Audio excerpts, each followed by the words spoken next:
গন্তব্য হিসেবে মাধবকুণ্ড অধিক জনপ্রিয়।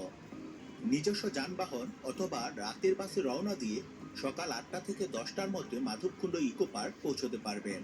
যাত্রাপথে সুবিধাজনক স্থানে নাস্তা সেরে নিতে পারেন।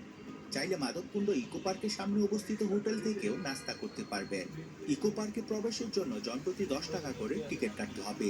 গেট থেকে সুন্দর রাস্তা ধরে প্রায় 600 মিটার পথ এগিয়ে গেলেই মাধবকুণ্ড ঝর্ণার দেখা মিলবে। ঝর্ণা আবিষ্কৃত হয়েছে, তবুও দর্শনার্থীদের কাছে মাধবকুণ্ড ঝর্ণার আবেদন একটুও কমেনি।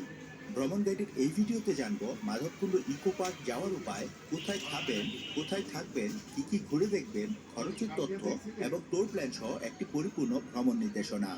আশা করি ভ্রমণ গাইডের এই ভিডিওটি সম্পূর্ণ দেখলে মাধবকুণ্ড ভ্রমণ সম্পর্কে প্রায় সবকিছুই আপনার জানা হয়ে যাবে। দেখা মিলে নানা জাতের পাখি ও বানরের। পার্কের ভেতরে আছে শ্রী শ্রী মাধবেশ্বরের তীর্থস্থান খাসিয়াপল্লী পান ও সুপারির বাগান। ইকো পার্কে যাবার পথেই দেখা মিলবে চা বাগানের।